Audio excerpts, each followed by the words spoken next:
Hello viewers, আসসালামু আলাইকুম। Electronics ল্যাবের পক্ষ থেকে আপনাদের জানাই শুভেচ্ছা।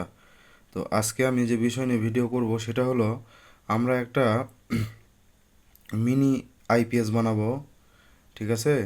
যেটা দিয়ে আপনারা মনে করেন এই ল্যাপটপ বা এই আপনার হলো এই রাউটার উনু, ল্যাপটপের চার্জার, রাউটার উনু, মোবাইল চার্জ এগুলো ভালোভাবে দিতে পারবেন, প্লাস একটা এলইডি বাল্বও জ্বালাইতে পারবেন।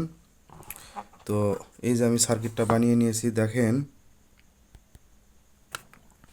এখানে আমি আইসি দিয়েছি হলো এই যে KA3525 মডেলের আইসি, অসিলেশন আইসি, আর P55 দুটা মসফেট। এই যে P55 দুটা মসফেট, তারপরে যেখানে একটা 50K ভেরিয়েবল আছে,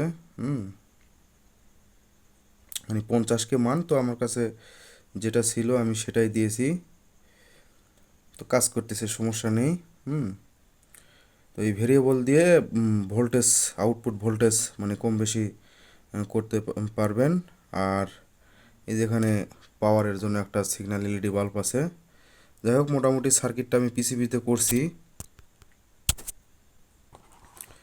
তো এই যে পিসিবিতে করা হয়েছে এটা। তো এখন এই সার্কিট যদি আপনারা বানাইতে চান, তাহলে আমি এই পিসিবি ফাইল এবং ডায়াগ্রাম সবই আমি ডেসক্রিপশন বক্সে দিয়ে দিতেছি, লিংক দিয়ে। আপনারা সেখান থেকে ডাউনলোড করে দেখবেন। আর এখানে দেখেন এই যে ওই পিসিবিতে আপনার আমি টপ পিনটা আমি করি নাই। তো এই পাশে ডিসি ভোল্টেজ, আর এই যে এই মসফেটের এই পাশে এই যেখানে ট্রান্সফরমার লাইন, এটা ট্রান্সফরমার মাঝখানের লাইন, আর দুই পাশের দুই লাইন। তো এই ট্রান্সফরমারগুলো আমরা এই যে এই জাতীয় ট্রান্সফরমার যদি ব্যবহার করি, তাহলে শুধু মানে রাউটারের চার্জার এই জাতীয় মানে চালানো যাবে, এক্সট্রা কিছু চালাইতে যাবে না। আর আমরা যদি এই ট্রান্সফরমারটাকে মডিফাই করে রিওয়াইন্ডিং করি, তাহলে কিন্তু আপনারা মোটামুটি একটু বেশি লোড চালাইতে পারবেন। যেমন আমি একটা ট্রান্সফরমার মডিফাই করছি, এই যে আপনাদের দেখাইতেছি। এই ট্রান্সফরমার দিয়ে আমরা এটা চেক করে দেখবো এর আউটপুট ভোল্টেজ কত এবং এর পারফরমেন্স কেমন আসে। তো এই ট্রান্সফরমার লাগানোর আগে আমি আগেও বলছি, এখনও বলতেছি, আমার আগের ভিডিওতে বলা হয়েছে, এখনও বলতেছি যে এই জাতীয় আইপিএসের সার্কিট হোক, আপনার মানে ট্রান্সফরমার মসফেটে যখনই আপনি ট্রান্সফরমার লাগাবেন, এই জাতীয় সার্কিট, বড় সার্কিট হোক আর ছোটো সার্কিট হোক, অবশ্যই আপনারা এই হার্জ ভোল্টেজটা পরিমাপ করবেন, মানে গেট ভোল্টেজ যাকে বলে, সেটা পরিমাপ করে নিয়ে তারপর লাগাবেন। তাহলে আপনারা কোনো ক্ষতির সম্মুখীন হবেন না। তো এখানে আমরা গেট ভোল্টেজ দেখব যে আইসির আপনার এই হলো 11 নম্বর পিন এবং 14 নম্বর পিন। এই আইসির 11 নম্বর পিন এবং 14 নম্বর পিন থেকে যেই লাইনটা আপনার এই মসফেটে আসছে, আমরা সেই লাইনটার হার্জ ভোল্টেজটা চেক করব। তো যেমন দেখেন এই যে এই লাইন আসছে, অর্থাৎ এই মসফেটের এই যে এই পাশের লাইনটা, এই পাশের লাইনটাতে, এইটারও এই পাশের লাইন, এইটারও এই পাশের লাইন, এই দুই লাইনে আমরা হার্জ ভোল্টেজটা পরিমাপ করে দেখব হার্জ ভোল্টেজ ঠিক আছে কিনা। তো আমি হার্জ ভোল্টেজ পরিমাপ করে আপনাদের দেখাইতেছি। তো দেখেন আমি সার্কিটে পাওয়ার দিয়েছি, আর মিটারের এই নেগেটিভ লাইনটা আমি নেগেটিভের সাথে লাগিয়ে দিয়েছি, কমন লাইনটা।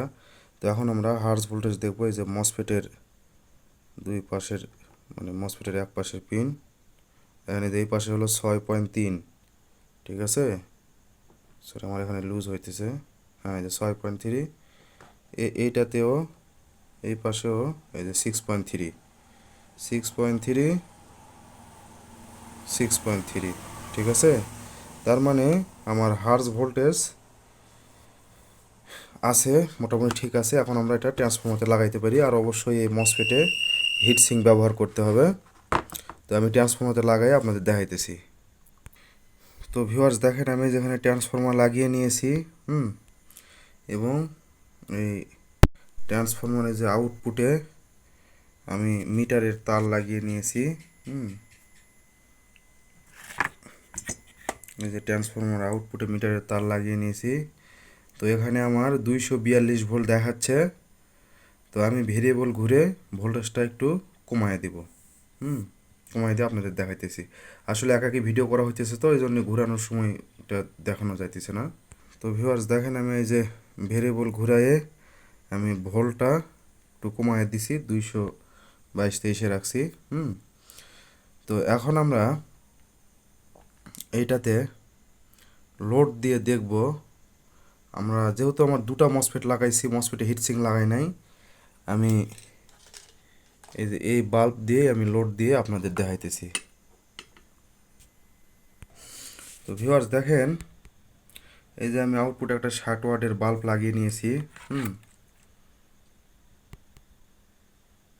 60 ওয়াটের বাল্ব লাগিয়ে নিয়েছি। তো এখন আমরা এই যে ব্যাটারির সাথে নেগেটিভে লাগাইছি আর এটা যে পজিটিভে দিব। এই যে আমার বাল্ব জ্বলতেছে, ঠিক আছে।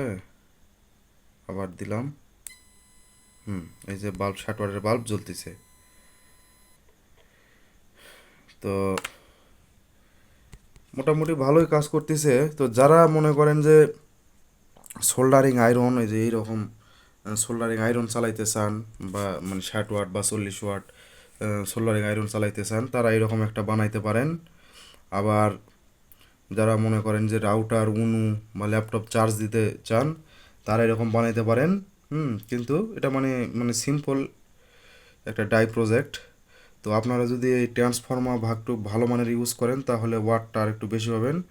আর এখানে যেহেতু মসফেট পিসিবিতে মসফেট অনলি দুটা লাগানোর জায়গা আছে আর জায়গা নেই, সেহেতু এটা দিয়ে ওয়াট বেশি বাড়ানোর মানে আপনারা চাইলে দুই মসফেট যেভাবে কানেকশন করা আছে, এই আপনার হলো 10 ওহমস রেজিস্টর দিয়ে 10K রেজিস্টর দিয়ে যে সিস্টেমে কানেকশন করা আছে, আপনারা এই সিস্টেমে এই মানে 10 ওহমস রেজিস্টর দিয়ে আপনারা আরও মসফেট এক্সট্রা করে লাগায়া কিন্তু আপনারা ওয়াট বাড়াইতে পারেন। তো দরকার নেই, এটা যেহেতু মিনি প্রজেক্ট, এর বড় প্রজেক্টের পরে আমি 500 ওয়াট ইনভার্টারের প্রজেক্ট নিয়ে আসব।